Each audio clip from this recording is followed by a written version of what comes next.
prière, ce qu'on a vu. Vous allez voir ça sera vraiment le fil directeur de toute notre étude. Parce que certaines, peut-être, ont des questions sur Sarah, sur la notion de beau dans la Torah. Vous vous souvenez ce qu'on a vu? Ouais. Juste parce que tu avais pas abordé du coup la partie finale de sa vie quand elle a la maison. Je n'ai pas vu un petit historique sur Sarah, sur comment ça ne pas le changement de nom. D'accord. Alors elle a raison, une petite récap. Exactement, une petite récap. Alors sur la vie de Sarah, après ce changement de nom, Sarah est une matriarche donc, qui est stérile. Alors ça c'est un peu commun de toutes les matriarches. Elles vont toutes être stériles et elles vont toutes au final avoir un enfant. Et les sages posent cette question, mais enfin, pourquoi tout ce problème de stérilité qui est quand même énorme dans la vie d'une femme? Parce que Dieu a voulu susciter chez elle cette détresse qui va créer la prière, la demande et donc une réponse à cette demande. C'est-à-dire qu'avoir un enfant comme ça sans même pas l'avoir avoir supplié, demandé, désiré oui, mais pas avoir exprimé cette demande, ça serait du gâchis, en guillemets, du gâchis de prière. Et ça c'est un grand principe, après un message que vous voyez avec mon mari, qu'on pense que la prière c'est un moyen pour atteindre la finalité qui est recevoir ce que l'on demande. Et en réalité dans la Torah c'est le contraire, la prière c'est le but. Et le moyen qui est utilisé, c'est qu'il te manque quelque chose dans la vie. Donc tout ça c'était quoi là?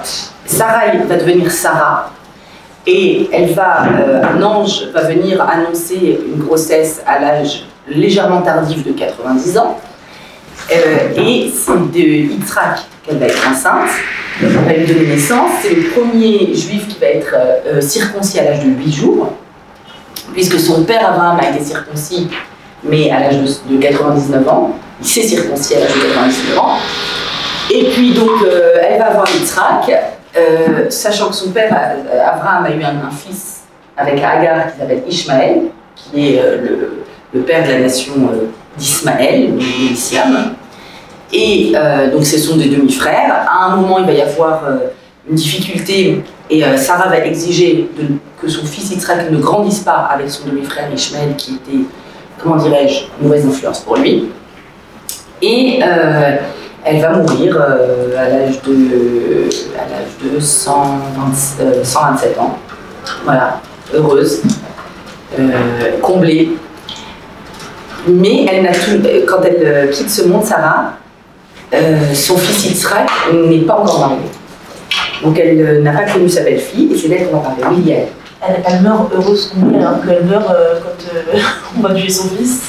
Ah ça c'est un midrash. Je fais très attention. Elle m'a demandé de raconter l'histoire écrite dans la Torah. Okay. Dans la Torah, on ne parle pas de ce midrash. C'est pas écrit dans la Torah. D'accord. Alors en effet, il y a un midrash, mais voilà. Pardon. Donc c'est important, je pense, de faire la différence entre spirituellement et c'est vrai. C'est pas vrai. Non mais je vais prendre quelques raccourcis. Voilà. Surtout que je veux arriver avec vous. Alors qui est Rivka? Tout le monde est là, il manque encore des personnes. Il manque presque. Alors, qui est Rivka? Rivka va être l'épouse du fils de Abraham et Sarah, qui s'appelle Yitzhak. Ok? On a donc Abraham. Abraham est le premier homme, parce que je vais quand même dire deux mots sur les avot, sur les patriarches. On va aussi aller sur leur tour. C'est important. Non, c'est la Abraham, si je devais dire un mot sur lui, celui qui a inventé, créé, déployé, enseigné le monothéisme. D'accord? Avant Abraham, comment vit le monde? Paganisme.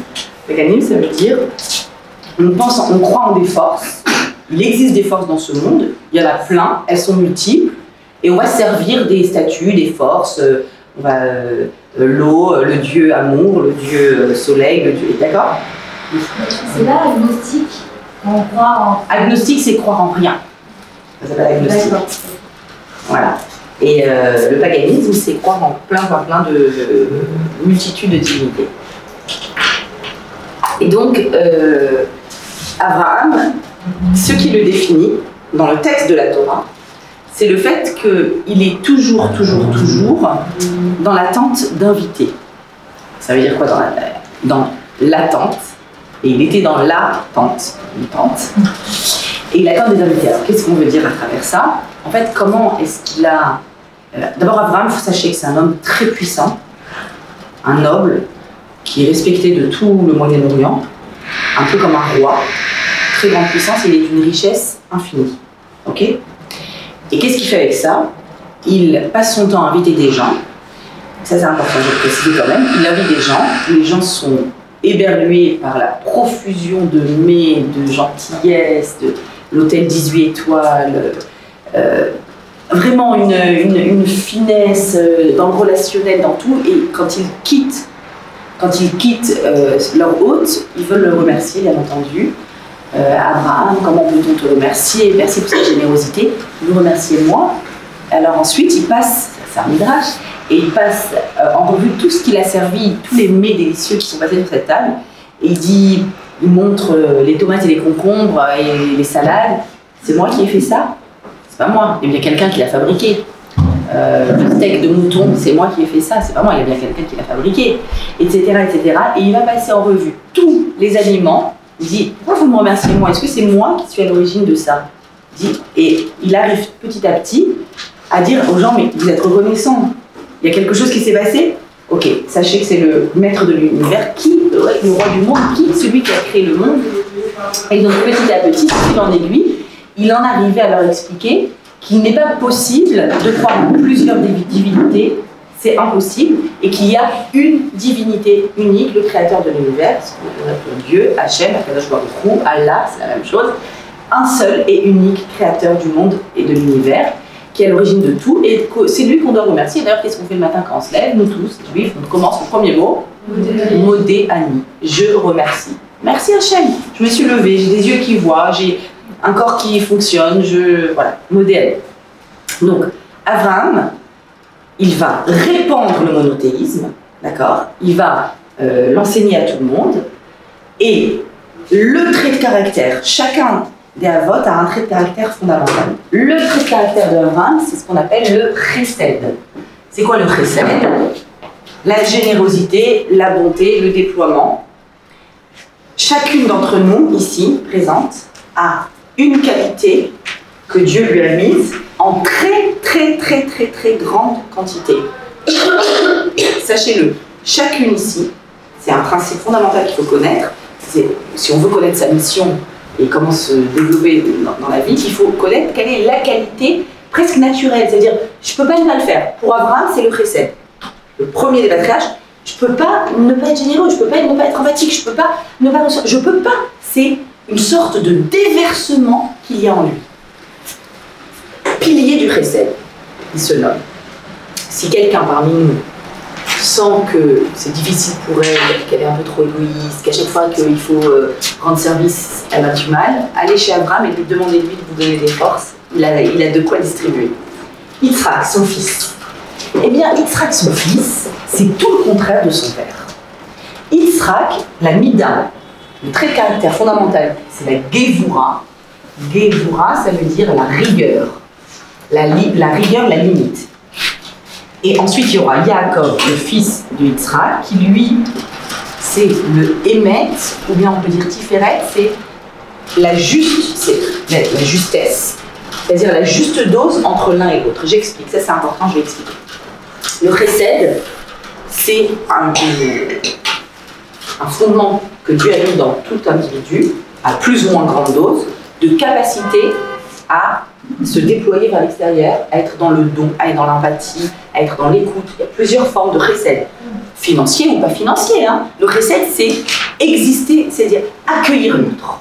Accueillir l'autre, mais pleinement et lui faire une place dans son existence. C'est une place dans son cœur, c'est une place dans sa maison, c'est la place pour l'autre. Gvura, c'est indispensable. La gvura, la rigueur, est indispensable au chesed. Pourquoi ? Parce que si vous êtes toute la journée en train de faire de la place à tout le monde, vous êtes dans l'annulation de votre personne, ok? Et c'est pas possible. Si, je vais donner un exemple, vous allez très bien comprendre. Si mes enfants, j'ai envie, voilà, là ils sont avec nous en Israël, c'est unique, on n'a pas du tout l'habitude de venir ici. Là ils sont en mode la folie. Les glaces, les trucs. Donc au début on a donné. Allez, tiens, une glace, un ceci, un cela, une crêpe, tout est cachère, on peut tout prendre, c'est génial et tout. Alors, si je le fais trop, si mon enfant, quelle que soit la situation, je le gâte, il va devenir un petit tyran. On est d'accord ou pas? Un tyran, et le principe avec Dolto, etc., les enfants gâtés, c'est ça. Dire qu'à un moment, un enfant, un adulte, pour grandir bien dans sa psyché, dans son être, est obligé d'avoir des limites. Donc moi, je dois me mettre des limites. On comprend aussi, voilà, vous donnez une pièce à un clochard dans la rue. D'accord? C'est super, c'est un acte extrêmement important. Maintenant, si vous lui donnez et que vous savez qu'avec cette pièce, il va s'acheter de l'alcool, encore et encore, il va se briser son foie, et là, c'est un mauvais recette. C'est un recette qui doit quand même être limité. Donc, le recette, c'est une expansion. La gvoura, c'est la limite de cette expansion. Évidemment, la difficulté, c'est de trouver la limite. C'est la difficulté dans tout. Il y a des gens qui vont dire « Ah, mais tu te fais bouffer, t'es un pigeon. Non, mais quoi, il faut que je dise non, mais j'arrive pas à dire non, je sais pas comment faire. Ah non, moi je trouve que vraiment les gens ils profitent de toi. » Vous connaissez ces discussions. Et... Alors, la question c'est « Ok, mais je vais pas me forcer à ne pas être dans le don. D'un autre côté, je veux pas être un pigeon. D'un autre côté, donc j'existe, il y a ma place à moi, il y a la place des autres. Voilà. Trouver la mesure des deux. Qui l'a trouvé? Yaakov. Maintenant, regardez. Si c'est les trois avots, c'est parce que c'est trois fondements de l'existence de tout individu sur Terre. Même au niveau de notre corps. Regardez comment le corps humain fonctionne. Un battement de cœur. C'est quoi un battement de cœur? On a une centrale ici qui envoie tout ce qu'il faut à tout le monde. Centrale de Chesed. Il est sympa le cœur. Il est sympa le poumon. Le poumon il respire et il envoie de l'oxygène partout et toutes les cellules du corps en ont besoin. D'accord? Le cœur, il est sympa, il envoie tous les nutriments, tout ce qu'il faut à tout le corps. Centrale de Chesed. Comment ça fonctionne le cœur? Regardez. Tac. Tac. Chesed, Gvora. Chesed, Gvora. Et la juste dose de Chesed, Gvora, c'est un corps qui fonctionne. Ok? Donc, à chaque fois que dans votre vie, vous êtes dans une forme d'expansion, il va y avoir aussi la nécessité de la limite de cette expansion. Ok? Ces deux grandes forces qui existent dans le monde et qui se déploient de multiples façons, elles sont chez Abraham et Yitzhak. Et maintenant, ce que je voudrais vous dire, c'est que regardez comme c'est intéressant. Abraham a pris pour épouse qui? Donc Abraham, c'est le Chesed, et son épouse, c'est Sarah. Sarah, pour pouvoir être celle qui va mesurer le Chesed d'Abraham, elle, Sarah, c'est celle qui sait mettre des limites dans la vie. Et à un moment, quand elle va voir que son fils est en danger et qu'il va falloir mettre une limite et chasser Ishmaël, elle va être capable de faire, chose que Abraham n'aurait jamais pu faire. Jamais Abraham n'aurait pu chasser Ishmaël. C'est Sarah qui va faire ça. Donc Sarah, elle représente la Gvoura par rapport à Abraham. Ok? Maintenant, regardez Yitzhak. Puisque je veux tout ça pour arriver à Rivka. Mais c'est important quand on va y aller. Yitzhak, c'est la Gvoura, c'est voilà, la retenue. La Gvoura, on peut le traduire par la retenue. D'accord? Cette force de retenue. D'ailleurs, c'est la même force. Là, je l'ai mise face au Chesed, mais c'est la retenue dans tout. C'est-à-dire être capable de se retenir de n'importe quel achat compulsif, d'avoir envie de raconter un scoop, d'avoir... D'accord? La retenue, c'est Yitzhak. Yitzhak, avec qui il se marie? Rebecca. La belle Rebecca. Qu'est-ce qu'on sait de Rebecca? Alors, non? Un petit mot sur Rebecca. Abraham dit à son serviteur Eliezer, va chercher une épouse dans tel et tel endroit pour mon fils Yitzhak. Et il lui donne aucun critère, si ce n'est qu'elle doit venir de tel et tel endroit. D'accord? Donc elle ne doit pas faire partie des idolâtres. Ok. Il arrive là-bas, et quand il arrive sur place, le fameux serviteur Eliezer, avec ses 10 chameaux, plein de bijoux, plein de cadeaux, il arrive et il veut boire, et il veut donner à boire à ses chameaux, et là, il va dire une prière, extrêmement belle prière. Il va prier Dieu, il va dire, s'il te plaît, fais en sorte que ma mission fonctionne, que je trouve la femme qui sera à même d'être la dualité de Yitzhak, le pendant d'Yitzhak, celle à qui je demanderai à boire et qui me répondra, je te donne à boire à toi et même à tes chameaux, elle, ce sera celle qui est destinée. Alors, il y a beaucoup de symboles dans ce qu'on est en train de dire. Il va s'avérer que Rivka, alors, il faut savoir que pour donner à boire à un chameau, voilà, ça boit un chameau, beaucoup. Donc en fait, elle va aller puiser pendant très longtemps de l'eau, ça se puise dans le puits. Donc elle va vraiment faire un dépassement d'elle complètement incroyable. Et Rebecca est la femme qui représente le chesed. Le chesed face à Yitzhak la retenue. Et donc ça crée un beau mélange. Sachez que c'est vrai dans nos couples à nous. Hein. Si une fille qui est très expansive va souvent apprécier un khatan qui est plus dans la retenue. Et inversement, d'accord. Et souvent, c'est ça, se compléter. Il y a des personnes souvent qui me posent la question, est-ce qu'on doit être les mêmes ou est-ce qu'on doit être justement différents? Il n'y a pas une recette unique, on va vous donner une recette unique, mais je peux vous dire ce que je constate, c'est que souvent, on se complète l'un l'autre. Donc, Rebecca va donner énormément, et c'est elle qui va épouser Yitzhak. Yaakov, on va le voir tout à l'heure. Et donc, maintenant Rebecca, d'accord? Un petit mot sur Rebecca, un grand mot sur Rebecca.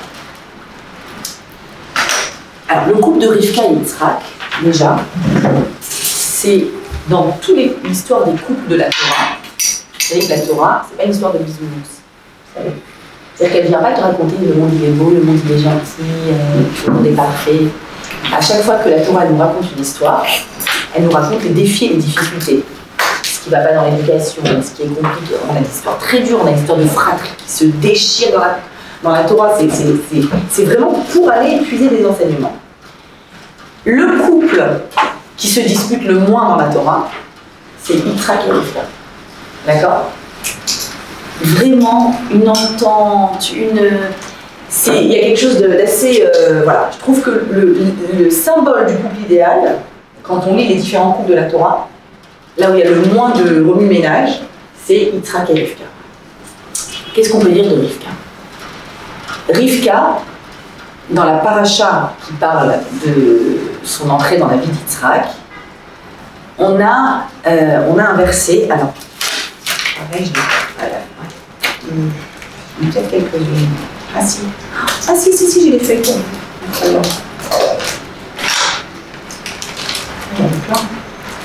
Super.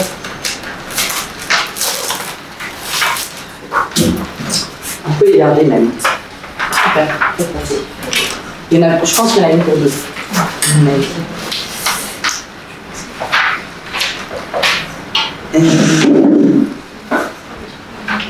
Voilà, donc on va pouvoir le voir dans le texte directement. Super. Alors, vous voyez regardez le verset 67.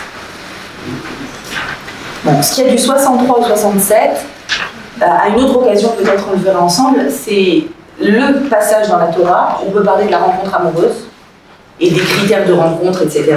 Et il est extrêmement intéressant au niveau de ce que c'est qu'un couple, ce que doit être un couple.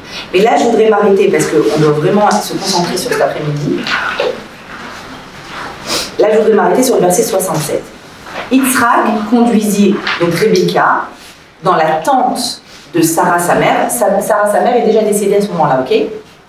Donc, il conduit Rebecca et Vaikar et Rivka, il l'a prise pour femme. Vaillé et Havea, il l'a aimée et il s'est consolé de la perte de sa mère.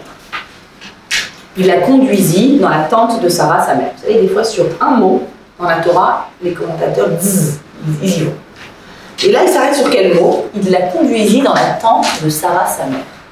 Et comme on sait qu'ils n'ont pas d'argent avec Yitzhak, ils sont assez puissants, on se dit, bon, quand même, ça nous étonne que Yitzhak a recyclé la maison de Sarah, sa mère. Ok, mettons qu'il a changé un peu la déco, qu'il a un petit peu modernisé, mais bon, il a pas... Ça va, il a de quoi amener sa femme dans sa propre maison. Il n'a pas besoin d'aller dans la maison de Sarah, sa mère. Vous êtes avec moi? Et donc là-dessus, Rachi, l'argumentateur, ils disent non, non, non, t'as mal vu. Il l'a amené dans sa maison, dans sa nouvelle maison, qui est devenue semblable à celle de Sarah, sa mère. Ok? En quoi elle est semblable? Et là, on est dans un verset fondamental qui nous raconte qu'est-ce que c'est qu'un foyer juif. Qu'est-ce qui fait que notre foyer est juif, profondément juif, dans lequel il y a des valeurs juives, bibliques, qui sont transmises à nos enfants. C'est quand il y a dans le foyer 3 signes qui se trouvent écrits ici. Qu'est-ce que c'est que le foyer, la maison de Sarah, sa mère? Qu'est-ce que ça veut dire que sa maison est devenue pas identique? Tout le temps où Sarah était en vie, c'est Rachi, il y avait une bougie allumée, je vais tout expliquer, d'une veille de Shabbat à la suivante. C'est-à-dire, elle allumait les bougies de Shabbat, vendredi, elle restait allumée jusqu'à Shabbat après. On va expliquer ce symbole. Son pain était béni, donc il restait avec il y avait une bonne odeur de pain toute la semaine, et un nuage se trouvait au-dessus de sa maison. J'explique, ok? Qu'est-ce que ça veut dire? Signe numéro 1, bougie. Donc, les bougies de Shabbat. Deuxième signe, le pain, ce qu'on va faire ce soir. Troisième signe, le nuage. Ok? Vous vous souvenez d'hier, la révolution de Sarah, c'est qu'il y a 4000 ans, elle a vécu. On est 4000 ans après, aujourd'hui, on a encore du mal à se définir, est-ce qu'on est, je vais le vulgariser, femme ou intello. D'accord? On a parlé de toucher le ciel, on a parlé de lien avec Akadosh Baruch Hu. Je vais le dire comme ça. On a une dichotomie dans notre cerveau, en tout cas au niveau de la place de la femme dans la société. Tu as la femme objet, d'accord? Et tu as la femme qui se désintéresse de ce monde, femme intello. Ok? Plus ou moins. Je vulgarise. Sarah, elle vient, première, il y a 4000 ans, elle dit, ok, elle a compris. On peut être pleinement soi-même, à la fois sur terre, à la fois dans le ciel. On peut créer ce lien entre ciel et terre. Elle est la première. Et elle, Sarah, avait 3 particularités qui sont revenues dans le foyer de Rebecca. C'est les fameuses 3 mitzvot, vous avez peut-être déjà entendu parler, les fameuses 3 mitzvot de la femme. Comment? Non, j'ai écouté si c'était mon bébé. Chala, Nida, Afracha. Alors c'est quoi? La Chala, ce qu'on va faire ce soir. Là maintenant, je ne vais pas vous l'expliquer parce que je vais bien l'expliquer ce soir. Je vais dire juste un mot pour que vous voyez le lien. Parce que forcément, si on met les 3 ensemble, c'est qu'ils ont un lien. D'accord? Les bougies de Shabbat et le nuage, je vais vous expliquer pourquoi, ça représente la mitzvah du mikvé. D'accord? Le mikvé, est-ce que tout le monde sait c'est quoi ou pas, le mikvé? Mikvé? Non, pas sûr. C'est le bain. Alors, le bain rituel, c'est après une certaine période, à la fin des menstruations d'une femme, et pour pouvoir reprendre une vie conjugale, elle va donc au mikvé. D'accord? C'est un bain rituel très particulier, qui est alimenté que par une eau de source, une eau de pluie ou une eau de source, une eau de mer. Alors, c'est quoi ces 3 choses qui faisaient de la maison de Sarah une maison spéciale? Une maison pas comme les autres. Vous vous souvenez, on a dit pour Sarah, sa vocation, sa définition au niveau de son nom Iska, c'était « je suis là et je suis là ». La première lettre de la Torah, c'est quoi? C'est un bet. Comment on écrit le bet? Comme ça. Vous êtes d'accord? Maintenant, quand je dis la lettre bet, vous entendez ce que je dis bet? Qu'est-ce que j'ai dit? Baït. Baït. Bet, baït. C'est quoi baït en hébreu? Une maison. Ok. La première lettre de la Torah commence par le mot maison. D'ailleurs, si j'écris le mot Bereshit, regardez, Bereshit, là,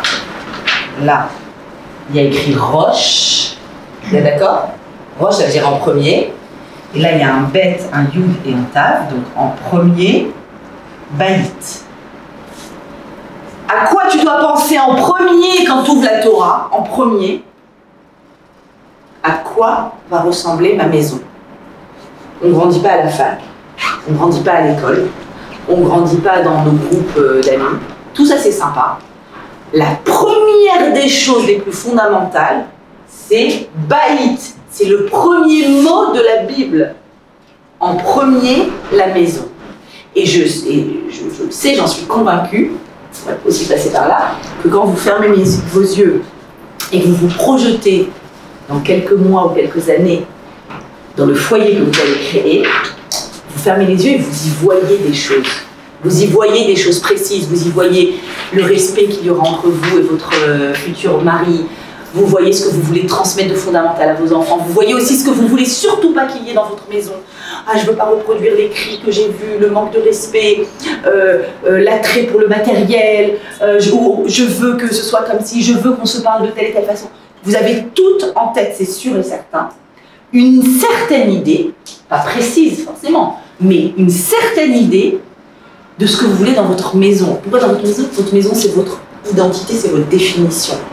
Dans votre maison, vous êtes vous. Quand on est ici, vous êtes vous en mode lien avec d'autres. Ce qui est très intéressant, ce qui est très constructif, ce qui apporte énormément. Mais quand vous êtes chez vous, vous êtes vous. Moi ici, je joue un rôle. Le rôle de celle qui vous enseigne des choses et voilà. Quand je descends 2 étages, je suis avec mes enfants, je suis une autre. Je suis la maman, je suis le Chesed, la Gvoura des fois, c'est autre chose. Et je suis en live ce que je pense que je dois être. Et si je commence à jouer un rôle avec mes enfants, c'est la cata, on est d'accord? Parce que je ne peux plus leur transmettre ce que je pense être fondamental. Ok, Rosh Baït. Première lettre de la Torah, bête. Je vous précise quand même que d'après la Kabbalah, d'après les sages du Talmud, etc., tous les 5 livres de la Torah sont contenus dans leur essence dans le premier livre de la Torah. Le premier livre de la Torah est contenu dans la première paracha de la Torah, qui est la paracha de Bereshit. La première paracha, dans son essence, est contenue dans le premier chapitre. Le premier chapitre, vous devinez la suite, est contenu dans le premier verset. Le premier verset est contenu dans le premier mot, et le premier mot dans la première lettre. Qu'est-ce qu'on est en train de dire? On est en train de dire que comme dans notre corps, quand tu rentres dans la cellule, après tu vas dans l'ADN. Dans l'ADN, il y a des protéines, et tu vas et tu cherches, tu as des définitions génétiques de tout ce qui se passe dans le corps. Pareil dans la Torah. La Torah, c'est un ADN, c'est l'ADN de ce qui se passe dans ce monde. Ok? Vous me suivez? Et donc, plus j'avance vers la première lettre, plus j'avance vers quelque chose qui est fondamental. En vrai, quand je dis Baït, je dis la construction d'individus. Où on se construit dans notre maison, dans notre foyer, dans notre couple. Construction. D'ailleurs, un fils en hébreu, ça se dit comment? Ben. Ben, c'est le verbe livnot, binia, construction. Si je devais traduire en français le mot fils, viens mon fils, je dirais viens ma construction. Pourquoi? Vous verrez, il n'y a pas un laboratoire de construction plus incroyable que nos enfants. Ils sont là, ils nous mettent face à nos réalités, face à nos paradoxes, face à nos... Voilà, la construction. Baït, c'est un lieu de construction. Pourquoi je vous dis ça? Parce que un foyer, pour être équilibré, qu'on s'y sente bien, et c'est ce que vous souhaitez. J'ai envie, voilà, moi le plus beau compliment qu'on puisse me faire, c'est qu'on rentre chez moi et qu'on me dit « Je suis bien chez toi. Ah, on est bien. » Les fameuses bonnes ondes et mauvaises ondes. Ok? C'est pas un truc qu'on peut expliquer. Des fois, t'es malade, je sais pas, je suis allée lui rendre visite, j'étais assise. Ah, t'es gentil, mais je sais pas, j'étais mal à l'aise, j'étais dans mon coin, j'avais hâte de partir. Essaye d'expliquer ça à quelqu'un, tu peux pas. J'étais mal. Qu'est-ce que vous souhaitez? Qu'on soit bien. C'est quoi être bien? Sarah Rivka. Transmission de Sarah Rivka du Baït. Comment? Il y a le bête qui dit Baït, la maison. D'ailleurs, regardez, c'est la maison, hein. Il y a une porte d'entrée.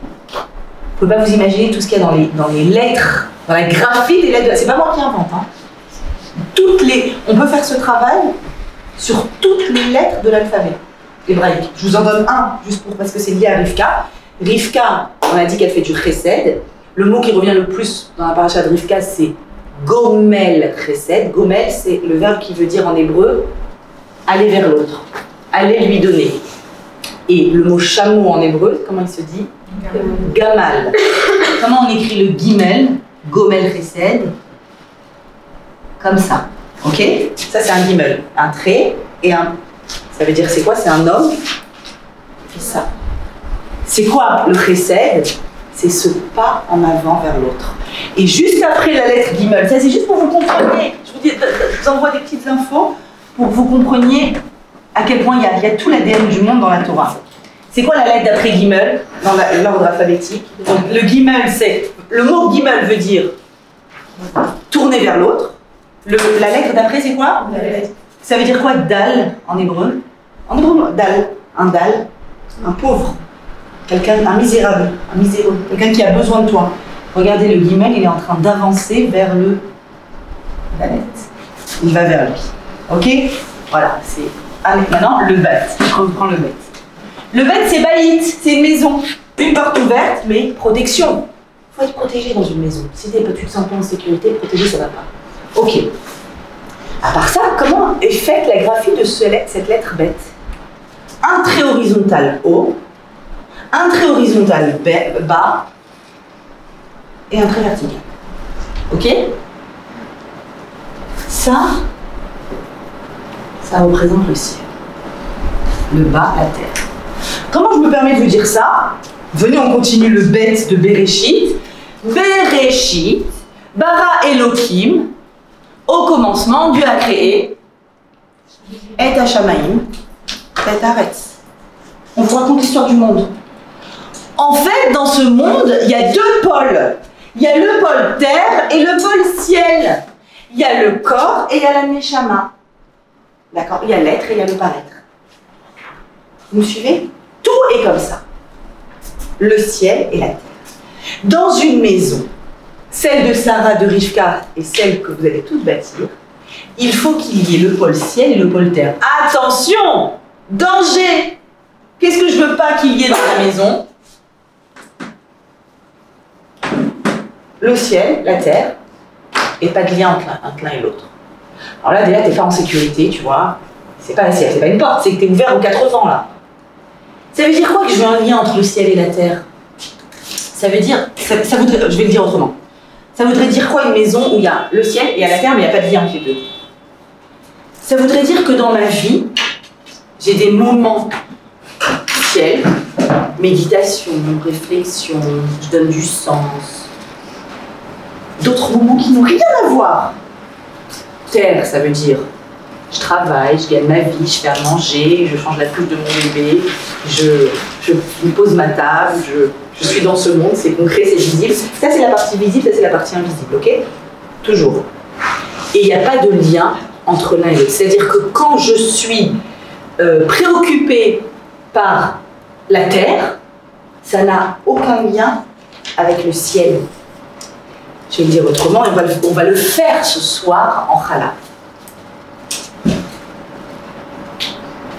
Tout ce que je fais, quand la baïte, quand la maison est comme ça, tout ce que je fais, quoi que je fasse, même si vous avez l'impression que c'est du banal, d'accord? Que c'est du... je fais mon ménage, je sais pas moi, je fais à manger, je m'occupe de mes enfants, je travaille, je gagne ma vie, je vais à Zara, ce que vous voulez, d'accord?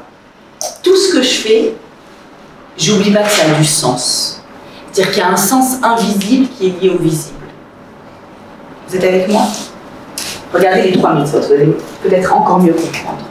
La mitzvah bougie de Shabbat, elle vient renforcer le ciel. Bougie de Shabbat, c'est quoi? C'est quoi les bougies de Shabbat? C'est à l'entrée de Shabbat, tout d'un coup, pendant 24 heures, 25 heures, bien sûr qu'on va manger, bien sûr, mais on ne va plus transformer ce monde. Qu'est-ce qu'on n'a pas le droit de faire? Tout ce qui est de l'ordre de la transformation de ce monde. Je ne peux pas pétrir, je ne peux pas cuire, je ne peux pas prendre plusieurs éléments, les mélanger avec mon intelligence. Je peux, par exemple, prendre cette table, la porter et la mettre dehors. Je peux me fatiguer, même si j'en porte 50, me fatiguer. C'est pas ça qui est interdit. J'ai rien transformé, elle était là, je l'ai mise là-bas. Par contre, quand j'ai l'intelligence de prendre plusieurs ingrédients et de les mélanger, quand j'ai l'intelligence je sais pas moi, voilà, d'écrire, d'accord, quelque chose, là je transforme ce monde, je crée, je suis dans la création, je suis comme Dieu, une petite créatrice. Ça c'est interdit. Je vais allumer les bougies de Shabbat à l'entrée de Shabbat, qui viennent spécifier quoi? Un petit peu plus de Neshama qui rentre en nous. On a tous une dose de Neshama, d'âme. À l'entrée de Shabbat, il y en a un peu plus. Et toute l'énergie que je pourrais utiliser, que j'utilise pendant les 6 jours de la semaine pour transformer ce monde, je vais l'utiliser maintenant. Pourquoi? Pour me transformer moi, pour créer des relations, pour communiquer, pour être. Là, je suis vraiment dans l'être. Shabbat, c'est le jour de l'être. C'est pas le jour du devenir, c'est le jour de l'être. Toute la semaine, on est en train de courir après quelque chose. Je cours, d'accord? Shabbat vient et te dit, stop, profite de l'existant. Ouvre tes yeux, regarde ce qu'il y a autour de toi. C'est la folie ce qu'il y a autour de toi. Arrête de vouloir toujours être dans le changement, stop, profite. Donc, c'est la journée ciel, c'est la journée sens, c'est la journée de l'existence, de l'être, ok? Les bougies de Shabbat sont là pour renforcer ce pôle de mon foyer. Le pain, si je vous demandais, j'aurais peut-être dû faire l'exercice là, parmi ces trois-là, lequel c'est le ciel, lequel c'est la terre? Le pain, c'est quoi? Évidemment, c'est la matière. Voilà, les carbohydrates, c'est la matière première. Le pain, il est là. Le pain, c'est la terre. Et c'est symbolisé par le pain, mais parce que c'est la nourriture de base d'un individu, la nourriture la plus fondamentale. Le pain, faire une mitzvah avec le pain, donc la mitzvah qu'on fera, c'est, une fois qu'on aura fait notre pâte à pain, on va retirer un petit morceau, c'est ce qu'on appelle la afrachatrala, et on dira une bénédiction. Et concrètement, ce qui se passe, moi je fais mon pain toutes les semaines à la maison, concrètement, quand je fais cette bénédiction, qu'est-ce que j'appelle les enfants, quand ils ne sont pas à l'école, allez, venez, on va faire la afrachatrala, maintenant c'est un moment de tefila. Et là tu dis, attends, je vous assure que ma femme de ménage non juive, quand elle nous voit faire ça, elle nous regarde comme ça. C'est-à-dire que je suis pas à la Sina, je suis pas devant un livre de Torah, je suis pas en train de frier ni de...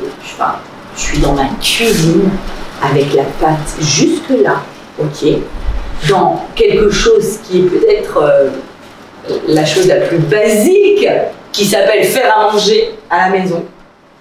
Et là, on s'arrête et on dit stop, ça aussi ça a du sens. Tout ce qu'on fait a du sens. Tout ce qu'on fait doit être relié au ciel. Le ciel est relié à la terre, vous avez vu le Shabbat. On mange aussi très bien. La terre, je fais ma pâte à pain, stop, et vous savez l'émotion que c'est, à chaque fois, quand je vois mes enfants venir et commencer à dire « Ah oui, on fait après là, maman, tu sais, ma copine en classe, elle m'a dit qu'elle a un tonton qui est très malade, alors attends, elle m'a dit son nom, j'ai écrit son nom, on va prier pour lui et on va. » Et ensuite, à l'autre qui vient et qui dit « Ah ouais, non mais moi je sais, on m'a raconté qu'il y a eu un incendie dans telle maison et qu'ils ont perdu tout et qu'il faut vraiment les aider. » Et tu vois les petits gamins qui sont là en train de dire on va prier. Alors eux ils se rendent pas compte, c'est bizarre de se dire on va prier devant une pâte à pain. Mais vous, adultes, vous dites mais enfin, tu pries au moment où tu fais du pain? Non, je sais pas, prier un jour de jeûne. Vous voyez les images qu'on a, les représentations qu'on a. On va prier à la Sina, on va prier un jour de jeûne, on va prier un jour de fête, un jour où on sort le Sefer Torah. On a ces images-là. Et le génie du judaïsme, c'est de te dire arrête de diviser le ciel de la terre. Pareil, arrête de penser que dans la vie il y a des moments de sainteté, il y a des moments de tout. C'est toi qui mets le sens aux choses. N'importe quel moment que tu es en train de vivre, même quand tu as la pâte à pain dans tes bras, c'est un moment de tefila. Alors à combien plus forte raison, n'importe quel autre moment. Tu assistes au mariage de ta copine. Voilà, hier soir, j'étais au mariage de mon neveu. Limite, je me suis dit, quel dommage que je ne vous ai pas amené à la choupa. Parce qu'il y avait une kedusha, il y avait une sainteté. C'était on ne pouvait pas ne pas être en chial en regardant cette robe. C'était impressionnant. Ah, parce c'était une mariée très... D'abord, le khatan qui est sangloté sous sa choupa, trop mignon. Mais cette Kala qui est arrivée, et elle a... Franchement, hein, l'heure de sa choupa, je pense qu'elle n'a pas regardé les photos, les trucs, une seconde, elle était tout le temps concentrée dans ses prières. Ah, aussi, elle pleurait énormément d'émotions, Et quand on sait qu'arriver dans la roupa, c'est quoi? C'est je rentre, j'explique toujours ça aux jeunes filles. Vous rentrez à 2 sous la roupa et vous sortez à 3 de la roupa. Et le troisième, c'est pas encore le bébé il va venir. Le troisième, c'est Dieu. La roupa, c'est exactement ça. On rentre à 2, un homme et une femme, et on sort accompagné de Dieu. Et un couple ne peut pas fonctionner, ne peut pas. C'est impossible pour un couple de fonctionner s'il n'y a pas au-dessus du couple cette force-là qui s'appelle Dieu, Hachem, qui vient et qui pose sa bénédiction sur ce couple et qui dit si vous voulez bien, s'il vous plaît, si vous voulez bien m'inviter dans votre maison, moi en l'occurrence, mon temple a été détruit, le Beth Amikdash, et c'est pour ça qu'on casse un verre sous la roupa. Le temple a été détruit, Dieu n'a plus de résidence, même s'il occupe tout le monde. Si vous voulez bien, je veux bien venir vivre un petit peu avec vous dans votre maison. Et là, tu sors Khatan Kala et Kadosh Baruch Hu. Et d'ailleurs, la représentation de la roupa, c'est quoi? Ce dé au-dessus, c'est ouvert de tous les côtés et il y a un dé, comme pour nous dire, voilà, vous rentrez à 2 sous cette roupa et la Shrina, je vais expliquer c'est quoi la Shrina, la présence divine, vient et entoure le Khatan et la Kala, les deux mariés, et se propose de venir nous accompagner dans notre foyer. Et ça veut dire quoi nous accompagner dans notre foyer? Ça veut dire que dans notre foyer, ça sera un foyer où, pourquoi est-ce qu'il fait bon vivre? Parce qu'on a créé du sens, on a mis du sens dans chaque chose. Donc, je reprends. Est-ce que vous voulez poser des questions?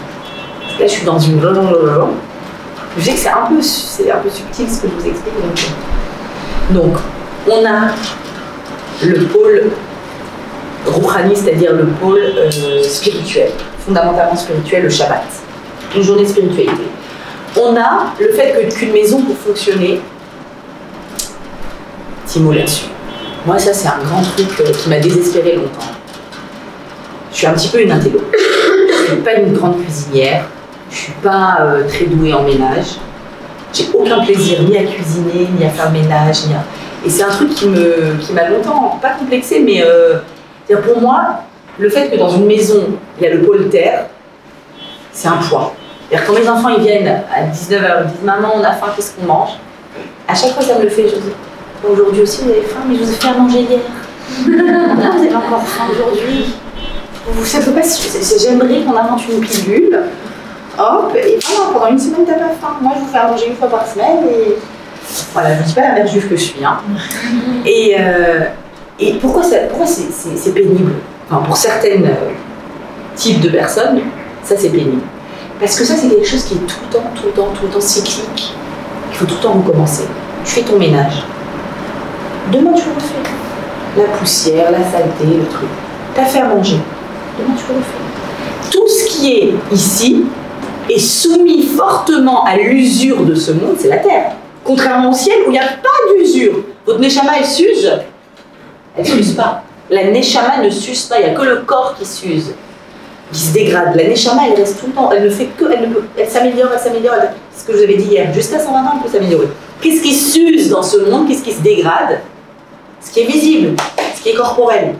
Donc le pôle terre dans une maison, c'est un pôle qui est très difficile dans la mesure où c'est quelque chose qui est répétitif.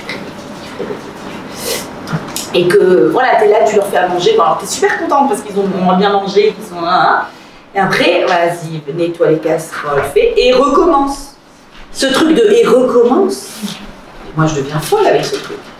Et je dois faire un travail, donc je sais que ça fait partie de mon travail que je dois faire dans ce monde, c'est de réussir à casser cette paresse qui est en moi vas-y, allez, redémarre. Et le pôle terre est là pour te dire, mais, parce que d'où ça me vient moi, je suis un peu tordue en fait, d'où ça vient? Je suis sûre que vous toutes, vous avez pratiquement toutes des images de mères juives. Oh, ma fille, t'as pas mangé, viens, il prend, il rajoute des trucs et qui sont là et qui cuisinent, et il y a toujours la bonne odeur à la maison, et c'est toujours propre, et c'est toujours nickel. C'est un kiff les mamans comme ça. Mon rêve. D'où ça vient? D'où ça vient? Ça vient de l'idée erronée, entre autres, à part de la paresse de refaire, de l'idée erronée que quand tu es en train de t'occuper de ce bas monde, d'accord, à manger, vaisselle, changer la couche, donner le bain aux enfants, tac, tac, tac, tac, ok, c'est quelque chose de très... Voilà, tous les jours, il faut le refaire. Quand tu t'occupes de ce bas monde, eh bien, c'est nul, quoi. Enfin, c'est que la terre, quoi, c'est pas le ciel. C'est de là que ça vient. C'est-à-dire que c'est la banalité Ah, la femme au foyer, mais dans le sens péjoratif du terme. Non, elle est femme au foyer, quoi. Genre elle fait rien. Non, c'est ce qu'elle fait. Elle est directrice d'une institution quand elle est femme au foyer. Et elle est à la fois psychologue, à la fois médecin de l'âme, médecin du corps, médecin. Je vous assure, de le faire, c'est impressionnant le nombre de qualités qu'on doit avoir quand on est directeur d'institution de sa propre maison. Et donc, qu'est-ce qui nous aide quand même là-dedans? C'est de se dire qu'il y a ce pôle terre, c'est un pôle qui a du sens. C'est un pôle dans lequel toi, tu mets du sens. C'est-à-dire que quand tu viens et que tu t'occupes d'un plat, voilà, pour être très très pragmatique, d'un plat de tes enfants, tu peux mettre là-dedans une quantité d'émotions, d'amour, de transmission qui est... Il suffit de faire quoi? Il suffit par exemple, ça sent bon. Moi je donne des exemples avec les enfants parce que je suis là-dedans. Et ma chérie ça sent bon, c'est mon chéri ça sent bon, d'accord, parce que les hommes aussi peuvent cuisiner, bien sûr. Et voilà, mon enfant vient, ah maman, qu'est-ce que t'as fait? Bon, moi je fais ce que j'ai fait. Ah génial! Bah, tu sais quoi? J'ai réfléchi tout à l'heure à ce que je voulais faire et je me suis dit que si je faisais ça, ça te ferait plaisir. Et je l'ai fait pour se faire plaisir. Quelle différence entre ce plat, j'ai rien dit, et la même chose que j'ai dit, c'est pour te faire plaisir. Quelle différence? Un monde, le monde du sens. Je fais un geste et ce geste a du sens. Tout simplement. Ça, c'est vrai dans toutes les relations humaines qu'il y a entre nous. Il suffit que tu accompagnes un geste d'une phrase qui lui donne du sens, et c'est autre chose. C'est plus la même chose que tu fais. Donc, ce qu'on te dit, c'est ça. Maintenant, quand même, je n'ai toujours pas expliqué le nuage. D'où il sort ce nuage? Bon, ok, on a le nuage là. C'est quoi ça? La nuée. La nuée, c'est ce qui est produit quand l'eau s'évapore. D'accord? Vous connaissez le cycle? L'eau s'évapore, crée des nuages, et ces nuages donnent de la pluie, et ça, le cycle. Donc la nuée vient représenter les eaux naturelles de ce monde. Ok? Toutes les eaux de source naturelle. Et comme on l'a dit tout à l'heure, c'est donc le mikvé. Et pourquoi le mikvé? Donc vous avez compris, si ça c'est le ciel et que ça c'est la terre, donc le mikvé c'est quoi? C'est ça. Pourquoi? En deux mots, qu'est-ce qui se passe? Qu'est-ce que je peux dire? Voilà, en une phrase, si je peux vous résumer la vie d'un couple juif avec ce mouvement régulier de mikvé, c'est-à-dire de proximité physique, d'éloignement physique. Je l'explique quand même, je ne suis pas sûre que tout le monde connaisse. En deux mots, à partir du moment où une femme mariée a ses règles, et jusqu'au moment où elle va s'immerger dans un mikvé, tout contact physique est interdit avec son mari. D'accord? Donc évidemment, ils dorment dans la même chambre, ils vivent ensemble, etc., sans avoir de contact physique. Quand est-ce que le contact physique reprend entre les deux? À partir de l'immersion dans un mikvé. Un mikvé, c'est pas un bain, un mikvé, c'est pas un hammam, c'est pas un spa. Un mikvé, c'est soit la mer, soit, de nos jours, on a des mikwés modernes, plus facile que la mer, c'est un bassin avec un volume minimal qui est alimenté par une eau de source. D'accord? Soit la nappe phréatique, soit la pluie, d'accord? Une eau de source naturelle qui n'a même pas été... C'est-à-dire que si quelqu'un y allait avec un seau, puiser l'eau de source et la renverser dans le bassin, pas cachère.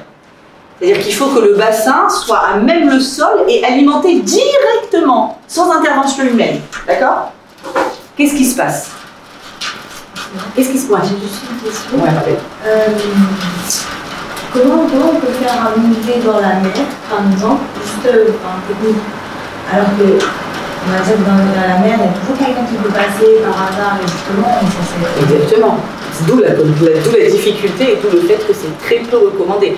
Bah, il faut trouver un coin, une crique, tu rentres dans l'eau avec quelque chose, et puis, parce que pour se tremper, il faut être, voilà, comme le fait du comment dans les systèmes écologiques, on récupère le pluie, etc.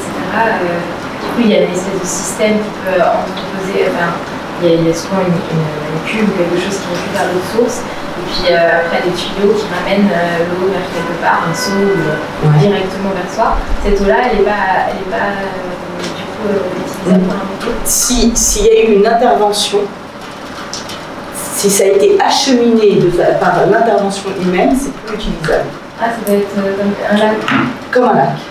Mais aujourd'hui, on a des méthodes de créer des mikvés modernes, carrelés, etc. En fait, ce qui se passe, en deux mots, je vous explique, c'est qu'il y a le bassin central, qui n'est pas sous le ciel, qui est voilà, comme il faut, et il y a ce qu'on appelle il y a un trou dans un des murs, qui s'appelle la hachaka, d'un certain diamètre, et ce trou relie l'eau du mikvé à un bassin qui se trouve de l'autre côté du mur, que vous ne voyez pas, mais qui s'y trouve, dans lequel il y a une eau de pluie directement arrivée. Et donc cette eau de pluie, c'est un trou, c'est pas un tuyau, c'est qu'un trou, donc elle l'alimente, vous voyez. Donc voilà, bon, bref, aujourd'hui il y a des méthodes. Il y a tout ce qu'il faut. On peut intervenir quand même. On peut intervenir, il y a des paquets de livres qui expliquent comment faire un mikvé kasher, etc. Je précise, je crois qu'on va faire Masada le dernier jour. Et une des choses les plus fondamentales à voir à Masada, c'est quand même, bon je ne vais pas vous faire le spoil, mais c'est une forteresse qui date d'il y a 2000 ans, où les Juifs se sont protégés des Romains pendant un certain temps, il y avait un siège, et comme ils ont vécu plusieurs mois, plusieurs années je crois, dans cette forteresse, forcément il y avait une vie conjugale, donc et on a retrouvé des mikvés, on a fait des fouilles archéologiques avec des mikvés, qui sont en tout point exactement identiques aux mikvés d'aujourd'hui, 2000 ans. Donc, eau de pluie, c'était avec une eau de pluie que c'était. Donc, pourquoi? Maintenant, comprenons. Pourquoi le trait horizontal, le trait vertical ici, c'est le mikvé? Ça change quoi le mikvé? Jusque-là, on a dit, dans ma maison, même quand je suis dans quelque chose de très banal, comme les conditions de vie, j'y mets du sens.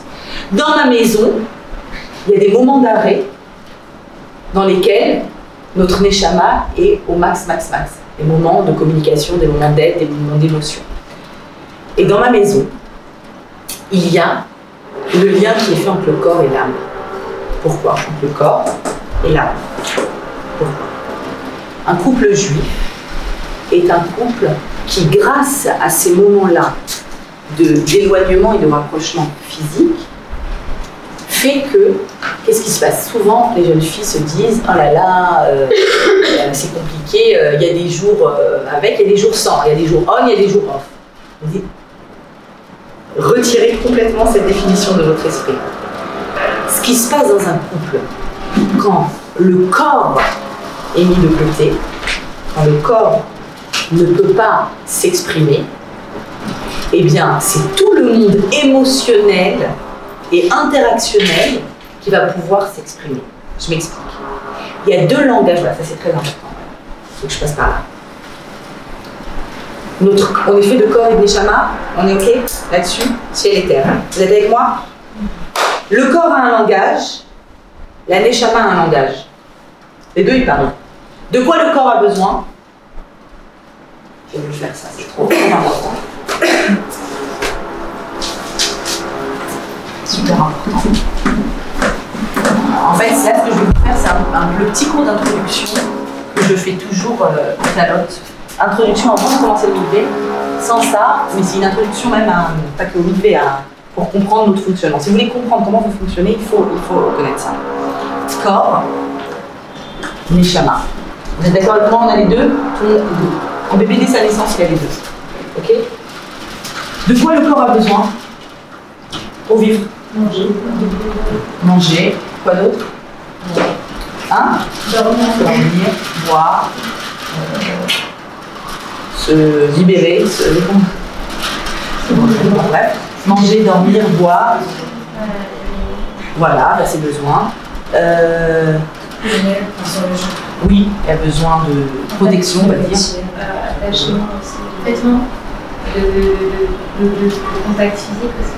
Le corps. Ouais. Je sais pas, ça peut faire partie du corps aussi. Moi, je sais qu'il existe des curés, ils n'ont aucun contact physique toute leur vie, ils ne meurent pas. Là, quand je dis de quoi il a besoin, c'est-à-dire sinon il meurt. Non, mais le bébé, selon votre vie, s'il n'a pas d'attachement.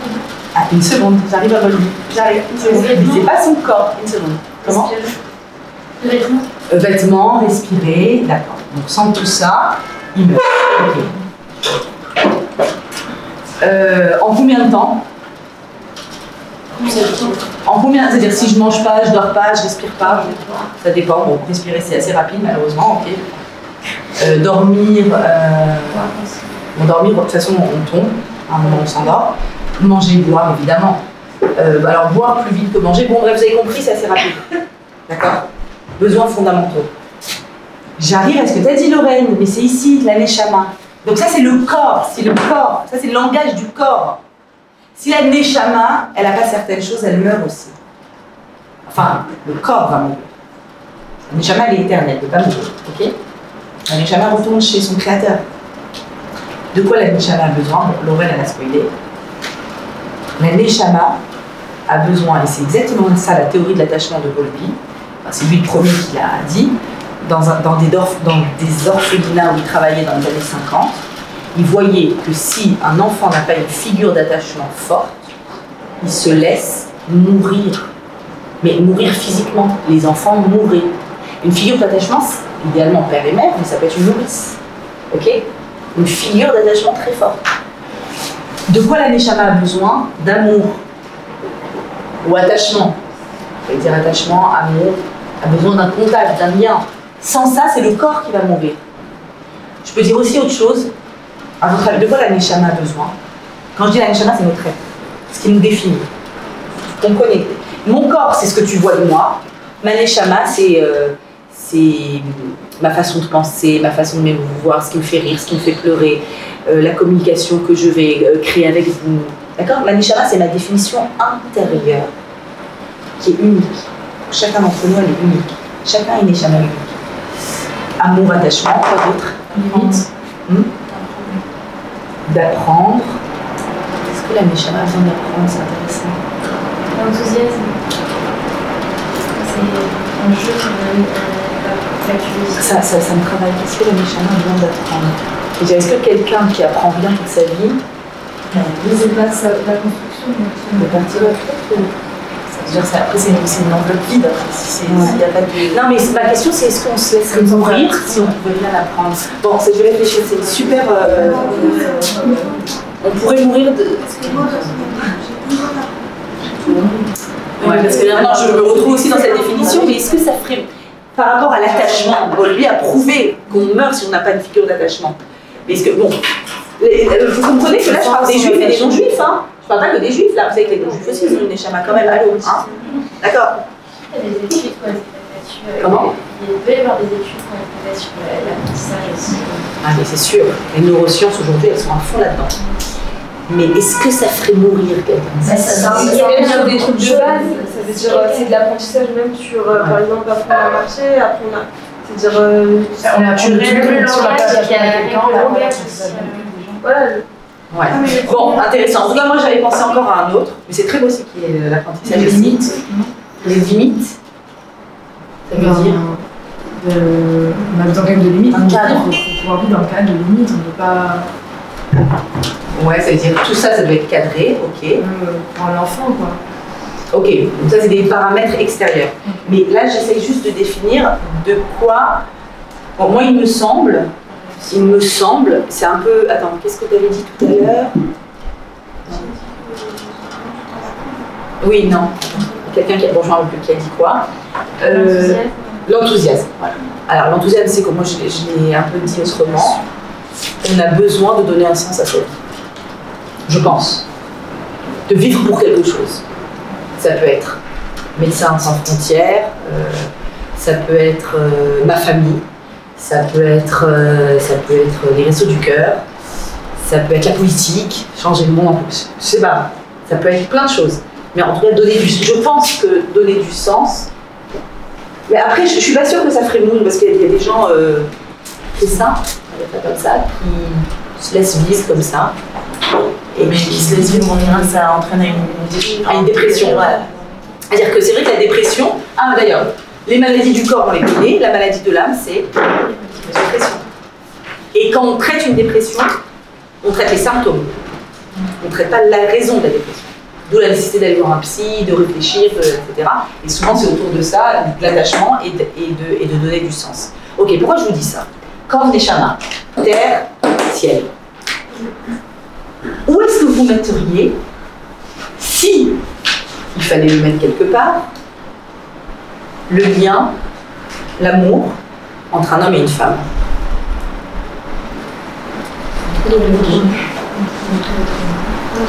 Alors, déjà on va dire, ça ne fait pas mourir. Enfin, a priori, voilà, il y a des curés, des bonnes sœurs qui, a priori, leur corps, bon, voilà, ils s'expriment de cette façon en tout cas. Et ils aiment, ils vont dire, ah, moi j'aime tous mes frères, j'aime tous mes sœurs. Bon, ok. Si je devais mettre le lien entre un homme et une femme, l'amour charnel, physique entre un homme et une femme, il est là ou il est là? Au milieu. Comment? Au milieu. Bravo. On a... C'est pour ça que le monde il souffre autour de l'amour. Hein. Là, je suis en train de vous expliquer pourquoi il y a une telle souffrance dans le monde.